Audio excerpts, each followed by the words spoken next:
Bonjour à tous, bienvenue sur la chaîne Wrestling Love. On se retrouve aujourd'hui pour une toute nouvelle vidéo. Alors dans cette vidéo, on va parler un peu d'ICW No Holds Barred. On va faire la review de leur show ICW No Holds Barred The Pit 3. Donc c'est un show qui s'est déroulé dans la nuit du 13 au 14 août. Alors ça s'est déroulé au Texas, du coup ce qui fait qu'il a commencé une heure plus tard que d'habitude. Donc voilà, c'était un peu déstabilisant, voilà. Mais bon, du coup diffusé comme d'habitude sur IWTV. Alors personnellement, c'est un show qui m'a hypé bien. Il y avait quand même quelques matchs qui étaient franchement plutôt hypants de base. Masada Neil Diamond Cutter notamment sur la carte. Il y a également Eric Ryan Akira qu'on avait en opener. On avait une défense du titre ICW American Deathmatch de John Wayne Murdoch qui était évidemment en main event contre Aaron Mercer. Aaron Mercer que je connais pas spécialement personnellement, mais qui on va le voir a fait une performance qui était plutôt bonne. Aussi le show s'appelle The Pit 3, mais alors c'était pas dans un pit, c'est dans un ring comme un show volume habituel. Voilà, moi je m'attendais à un show dans un pit, du coup alors peut-être que c'était moi qui étais pas assez informé, peut-être qu'ils avaient annoncé que c'était pas dans un pit et que c'était dans un ring, mais quand ton show tu l'appelles ICW No Holds Barred The Pit 3, tu t'attends à un pit fighter. Enfin voilà, et du coup c'était un peu surprenant de voir un ring finalement, mais voilà, après c'était loin d'être mauvais, hein, on va le voir. Du coup on va commencer la review du show. Alors en opener, on avait Eric Ryan contre Akira, donc un match qui m'a hypé bien comme vous le savez. Alors le match a duré 8 minutes, on a eu une victoire d'Akira. Alors le match était plutôt bon, très honnêtement, bon, j'ai été un poil déçu, mais ça resté plutôt correct. Hein. Le finish est plutôt strong, hein, comme d'habitude avec Eric Ryan. J'aime beaucoup la manière dont Eric Ryan finit ses matchs, que ce soit à la ICW No Holds Barred ou ailleurs. Hein, d'ailleurs, c'est quand il met des stomps sur son adversaire qui est allongé sur le ventre, il lui met des stomps sur la gueule et tout, et là ça finit par referee stoppage. Et moi j'aime beaucoup ça personnellement. Bon, il y a quelques spots que je trouve un peu too much pour l'opener et que je trouve même un peu too much tout court. T'as Eric Ryan qui essaye d'étrangler Akira avec une corde à un moment dans le match. Donc, je suis jamais fan de ce genre de spot, très honnêtement. Donc ça m'a un petit peu gêné. Mais après, ça reste un match qui est vraiment très cool à voir. Akira, c'est vraiment un worker que j'adore suivre personnellement. À chaque fois que je vois un match d'Akira, je sais que ça va me plaire. Akira, il a vraiment un esprit dans son catch que j'aime bien personnellement. Et il arrive à se démarquer vraiment des autres. Et il y a un petit talent, il y a un vrai talent c'est chez ce jeune Akira, franchement, qui me personnellement, qui m'inspire bien. Hein. Franchement, moi, j'aimerais bien le voir dans des gros matchs. Hein, là, ici de No Holds Barred. Ils prennent leur temps avec lui, ils ont raison, mais enfin, voilà. Moi, j'ai hâte personnellement de voir Akira un peu plus haut. Et là, ouais, un match contre Eric Ryan comme ça, vraiment, c'était très cool.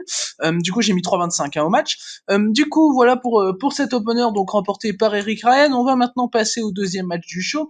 Le deuxième match, c'était Brian Keefe qui affrontait Justin Kyle. Alors Justin Kyle contre Brian Keefe, c'était un bon match. J'ai mis 3,5 personnellement. Ça faisait vraiment très bien le taf. J'ai trouvé voilà en tant que deuxième match de la carte. Voilà, c'était pas too much. Là aussi, ça dure un peu plus d'1 minute et c'est vraiment très bien fait. J'ai trouvé Justin Kyle, c'est un catcheur qui est vraiment très Steve dans tout ce qu'il fait. Donc voilà, c'est toujours un plaisir de le voir catcher. Enfin personnellement, je trouve les armes ont été bien utilisées dans le match. Enfin, voilà, c'était vraiment un match il était pas spécialement très important. Il y avait pas une grosse histoire derrière le match. Brian Keefe, c'est pas le meilleur worker au monde, très honnêtement, même s'il fait bien son taf, je trouve Brian Keefe. C'est quand même, enfin, ça fait 2 ou 3 fois que je le vois. Hein. Déjà cette année, Brian Keefe, je l'avais vu un peu à la GC, et là voilà, là c'est la première fois que je le vois chez ICW No Holds Barred. Je sais pas s'il a fait d'autres piges avant ou quoi, mais je trouve qu'ils adaptent bien au style personnellement, et du coup voilà. Et c'est logique en soi de voir Justin Kyle gagner. Justin Kyle qui est plus habitué hein, d'ICW No Holds Barred qu'un Brian Keefe qui fait sa première fois depuis que je suis en tout cas la fête, donc c'est-à-dire depuis le mois de février environ. Donc voilà, le bon résultat. Et Brian Keefe, si on pourrait le revoir un peu à la ICW No Holds Barred, franchement, je pense que ça ferait pas de mal. Du coup, voilà pour ce deuxième match du show, donc remporté par Justin Kyle. On va maintenant passer du coup au troisième match de la carte. Le troisième match de la carte, c'était Dale Patricks contre Great Scott. Dale Patricks a remporté le match en 13 minutes. C'est le deuxième match le plus long du show, et justement, j'ai trouvé peut-être un poil trop long, et c'est ça qui a un peu descendu le match. J'ai mis 3,25, j'aurais peut-être mis 3,5 s'il avait été un peu plus court, un peu plus efficace finalement. Alors t'as Great Scott qui va directement attaquer Dale Patricks dès le début du match. Moi j'ai bien aimé ça. Dale Patricks il est bien over avec la foule ICW No Holds Barred. Du coup c'est encore plus facile de faire ce genre de move. T'as un Great Scott qui est un peu qui est pas très connu chez ICW No Holds Barred, hein, on va pas se mentir. Contre un Dale Patricks qui est un très bon babyface et tout, donc tu fais ce genre de début de match, déjà c'est très bien. Une bonne domination de Great Scott qui engage un très bon retour de Dale Patricks. Voilà, Dale Patricks est bien over. Sa période de domination est aussi très très bonne à Dale Patricks, j'ai trouvé. Il va revenir et gagner logiquement le match.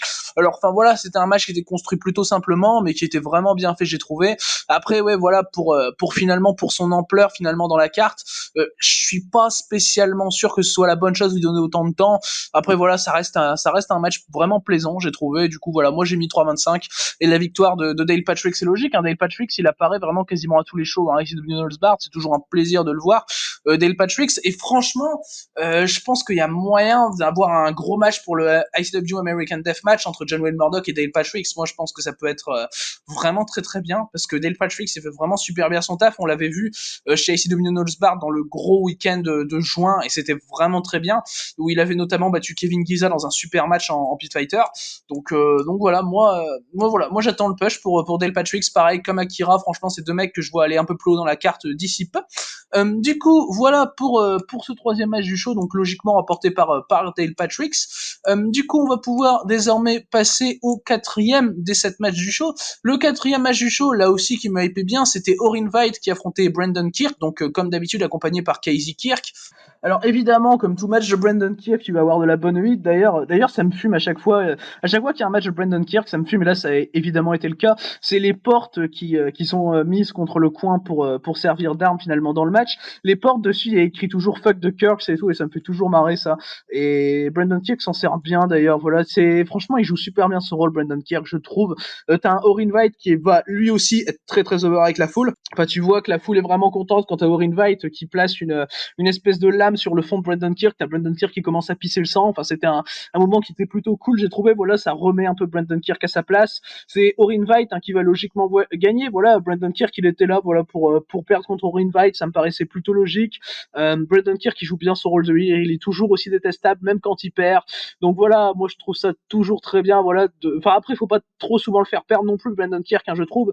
Par exemple, sa défaite contre Max Dimpaler, je crois que c'est dans un pit fighter, ça m'avait pas plu personnellement. Mais là, voilà, là, je vois totalement la logique du truc, surtout qu'en face, t'as Orin Veidt qui est pas n'importe qui, très honnêtement. Orin Veidt qui recommence un peu de plus en plus à apparaître chez ICW No Holds Barred. Il était apparu en juillet pour faire un match qui était plutôt cool contre Eric Ryan. Et puis voilà, enfin, ça nous a donné une très bonne opposition, un très bon match. Et du coup, voilà, moi personnellement, je le recommande. Je sais plus si j'ai dit ma note, j'ai mis 3,5 et c'est mon deuxième match préféré du show personnellement. Du coup, voilà pour ce match, donc logiquement remporté par Orin Veidt. On va maintenant pouvoir passer au cinquième des 7 matchs du show. Le cinquième match, c'était le match que j'attendais le moins, très clairement, de cette carte d'ICW No Holds Barred de Pit 3. C'était Shlak contre Satujin. Alors, c'est compliqué. C'est un match de Shlak. Satujin, c'est pas le catcheur le plus technique, on va dire. Et Satujin, il y a des moments où je peux bien aimer, très honnêtement, mais c'est pas quand il va affronter, par exemple, Tank ou Shlak, que je vais bien aimer Satujin, très honnêtement. Donc là, évidemment, c'était plutôt compliqué. C'est très clairement le moins bon match du show. Donc voilà, j'avais bien attendu le fait que ce soit le moins bon match du show, puisque ça l'est, très clairement. C'est un match que j'ai trouvé vraiment pas intéressant personnellement. Bon, c'est typiquement un match de Shlak. C'est du Shlak en pleine puissance là pour le coup. Et Satujin, voilà, dans ce type de match, je trouve pas spécialement intéressant. Ça va assez rapidement à l'extérieur du ring pour une séquence qui est plutôt longue où j'ai même cru que le match ça allait se finir parce qu'à un moment t'as un truc avec l'arbitre. Enfin, t'as une galère avec l'arbitre. J'ai pas trop compris. Où j'ai même cru que le match était fini à l'extérieur du ring. Enfin, c'était vraiment chelou. Et ouais, de toute façon, la séquence à l'extérieur du ring est vraiment nulle, est vraiment sloppy, est vraiment inintéressante, j'ai trouvé. Derrière, ça va revenir dans le ring, mais bon, ça va pas spécialement s'améliorer, j'ai trouvé. Schlag fait du schlag, voilà, c'est de la brutalité sans vraiment d'intérêt. Après, bon, est-ce que schlag, c'est ce que ça veut dire, le mot intérêt, je ne sais pas.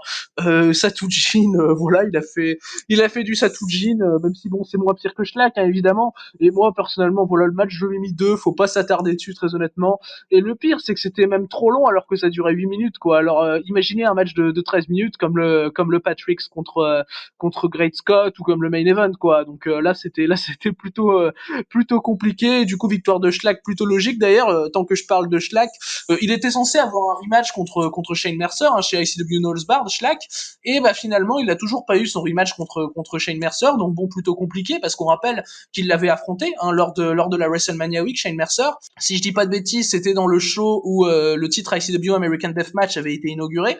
Et ben voilà, c'est en fait compliqué, quoi. On va dire plutôt compliqué parce que depuis il l'a toujours pas affronté chez ICW No Holds Barred. Depuis, Shane Mercer n'a toujours pas fait d'apparition chez ICW No Holds Barred, sachant que les deux avaient agréé. Finalement, s'étaient mis d'accord pour avoir un rematch après leur no contest lors de la WrestleMania Week. Donc là on attend juste qu'il y ait ça parce que Shlak là depuis ça tourne un peu en rond ces programmes chez ICW No Holds Barred. Donc et limite un Shlak Shane Mercer pourrait m'intéresser, très honnêtement. Je pense que ça pourrait être cool. Du coup, voilà pour ce match, ce Schlag Satujin, donc remporté par Schlag. On va maintenant pouvoir passer au pré-main event du show. Le pré-main event du show qui était du coup le match qui m'a hypé le plus personnellement de cette carte, c'était Neil Diamond Cutter qui affrontait Masada. Le match a duré 11 minutes, victoire de Masada. En fait, personnellement, je m'attendais à une victoire de Neil Diamond Cutter parce que Neil Diamond Cutter, il commence à prendre des victoires très clairement chez ICW Knowles Bard. Donc, il était sur 3-4 victoires d'affilée. Déjà, il avait battu Kogar. Et c'était là vraiment que sa streak avait commencé. Neil Diamond Cutter, il avait battu Reed Bentley aussi, il me semble. Il avait battu Brandon Kirk. Voilà. Il avait battu Akira également de mémoire. Mais du coup, il avait sa streak. Et là, t'as Masada finalement qui lui stoppe sa streak un peu pour rien finalement, avant que Neil Diamond Cutter pourrait avoir une chance au championnat ICW American Deathmatch de John Wayne Murdoch.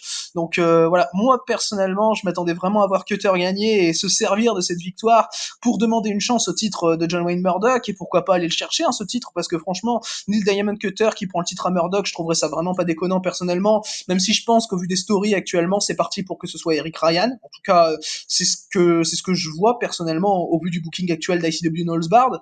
Mais bon, sinon, à part ça, le match était vraiment très bon, j'ai trouvé. Neil Diamond Cutter, il va jouer très bien sa carte, je trouve, avec franchement des bons contres. Il est super bien dans son rôle, je trouve. Neil Diamond Cutter, il connecte très bien avec la foule, je trouve. Il a des très bons moments, par exemple, où il pouvait vraiment battre Masada, où il pouvait arriver à le terrasser. T'as le Masada qui va venir folle, par exemple, de son cutter. J'ai trouvé que c'était un très bon spot personnellement. En plus, le cutter était finalement amené de façon à ce que ça puisse terminer le match. Donc moi, j'ai trouvé ça encore bien. NDC va résister très bien à l'offense de Masada de son côté également. Masada, à un moment, juste après le spot du cutter, je crois 1 ou 2 minutes après, t'as Masada qui claque un brainbuster sur Neil Diamond Cutter sur une chaise et Neil Diamond Cutter se dégage. J'ai trouvé ça très bien. Et un peu plus tard, t'as Masada qui va réussir à remporter le match. Bon, voilà. J'ai trouvé ça un peu dommage que ce soit Masada qui gagne le match, comme je l'ai dit, mais sinon le match était très bien fait, une très bonne utilisation des armes. Non, franchement, c'était très bien. Et de toute façon, Masada et Cutter, ils savent comment gérer ce genre de match. Hein. Ça se sent dans leur catch. Tu sens que même si, c'est pas censé être les deux qui ont la plus grande alchimie, mais tu sens qu'ils ont quand même une bonne alchimie. Tu sens qu'ils arrivent à construire leur match ensemble. C'est vraiment très bien fait. Et ouais, voilà, moi personnellement, j'ai mis 3,5 avec quelques minutes de plus. Une victoire de Neil Diamond Cutter. Voilà, j'aurais peut-être pu mettre 3,75 personnellement. Et c'est même pas une question de préférer Neil Diamond Cutter ou quoi. C'est par rapport à la logique de ce que ça pourrait amener. Hein, voilà. Mais du coup, franchement, très bon match. C'est pas le match que je vais conseiller le plus, mais ça faisait super bien le taf, j'ai trouvé. C'est le 3e meilleur match de la carte selon moi. Du coup, voilà pour ce match donc remporté par Masada.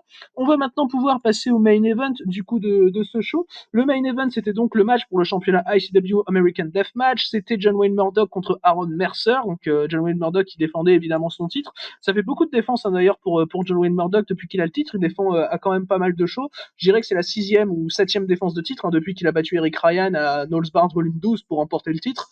Alors, on a eu le droit vraiment à un très bon match, j'ai trouvé, une très bonne défense de titre de la part de John Wayne Murdoch, l'une des meilleures défenses de titre d'ailleurs de John Wayne Murdoch. Je vois pas, voilà, il y avait celle contre Dalmav qui avait le potentiel d'être meilleure, sauf qu'elle était bien trop courte. Donc c'est tout de suite c'est tout de suite un peu plus compliqué de rivaliser contre cette défense contre Mercer. Même si j'avais vraiment bien aimé la défense qu'il avait eu contre Sadika à Unlucky 13 en juin dernier. Mais voilà, ça reste ce John Wayne Murdoch, Aaron Mercer. Je vais me concentrer sur ce match. Restait vraiment très bon. Il y a quelques spots qui sont vraiment pas mal amenés, je trouve. T'as un moment, j'ai trouvé ça stylé, c'est que franchement les mecs prennent vraiment ils prennent beaucoup hein, dans le match. Franchement, ils prennent des gros spots. Vraiment ça y va. Bon, t'as une échelle qui est placée sur le ring et t'as peut-être pas assez d'utilisation de cette échelle. Justement, j'aurais voulu voir un plus gros spot avec cette échelle, bien amené évidemment, hein, juste pas pour faire du spot. Hein, faut pas déconner non plus. Mais voilà, après il y avait pas la nécessité non plus, mais c'est juste une suggestion.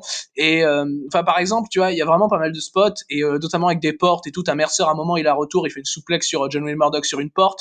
Et à un moment dans le match, ils vont se retrouver tous les deux à genoux face à face et ils vont s'échanger les strikes. J'ai trouvé que c'était un spot plutôt badass et plutôt cool personnellement parce que tu sens que les deux vont à bout et tout. C'est vraiment bien fait, j'ai trouvé. C'est vraiment, il y a aucun qui laisse l'autre respirer. C'est vraiment sur ce jeu-là, finalement.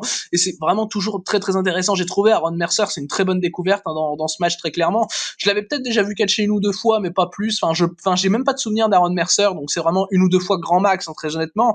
Mais là, franchement, c'est une très bonne découverte à mon sens. Il fait une très bonne performance. Murdoch arrive à bien le mettre over, arrive à bien le rendre crédible en tant que challenger, même si c'était évident hein, que John Wayne Murdoch allait conserver. surtout qu'il a une défense de titre prévue le lendemain, donc cette nuit à l'heure où j'enregistre la vidéo, contre Sadika, donc une deuxième défense hein, contre Sadika. Il avait déjà défendu en juin, comme je l'ai cité un peu plus tôt. Et le finish était également très brutal, très bon. Il y avait pas finalement ce finish, il n'y avait pas besoin de l'amener des masses finalement par rapport à la structure du match, finalement par rapport à la construction du match. Il n'y avait pas des masses il y avait pas des masses besoin d'amener le finish, je trouve dans ce cas-là. C'est très rare que je dise ça, mais dans ce cas-là, je trouve qu'il n'y avait pas besoin. C'est Murdoch qui claque un gros move sur Mercer. Je sais plus exactement le move. Je crois que c'est un brainbuster sur une porte, si je dis pas de bêtises. Mais enfin voilà, c'était vraiment très très bien. C'était vraiment très impactant. Enfin voilà, c'était très cool comme finish. Et Aaron Mercer, donc comme j'ai dit, sort une très belle performance. Du coup, voilà, c'est ce qui conclut donc hein, ce Murdoch contre Mercer avec conservation de Murdoch. C'est ce qui conclut donc ce show ICW No Holds Barred The Pit 3. Alors par rapport au show dans l'ensemble, personnellement, je l'ai trouvé vraiment vraiment quali. Enfin, je veux dire, il y a que le Schlack contre Satujin qui est un mauvais match, mais sinon le reste est très très quali. J'ai trouvé, c'est soit 3,25, 3,5 hein, très clairement. Le show est très homogène finalement. Enfin, voilà, comme je dis, si t'enlèves le Schlack Satujin, tu te retrouves avec un très bon show, très homogène, sans rien d'exceptionnel. Mais ça fait vraiment très très bien son taf. Personnellement, je vais conseiller plusieurs matchs en particulier. Je conseille le main event, le John Wayne Murdoch, Aaron Mercer personnellement. Je conseille également le Orin Vite, Brandon Kirk et le Masada Neil Diamond Cutter. Pour moi, c'est les trois matchs qui sont vraiment au-dessus des autres. Les autres, c'est vraiment facultatif à rattraper. Et ne regardez pas le Schlack Satujin qui était vraiment mauvais, hein, par contre. Du coup, voilà, c'est donc sur cela que se conclut cette vidéo, cette review donc de ICW No Holds Barred The Pit 3. J'espère que cette review donc vous aura plu. Merci à vous d'avoir écouté cette vidéo. Et du coup, d'ici les prochaines vidéos, je vous dis à la prochaine.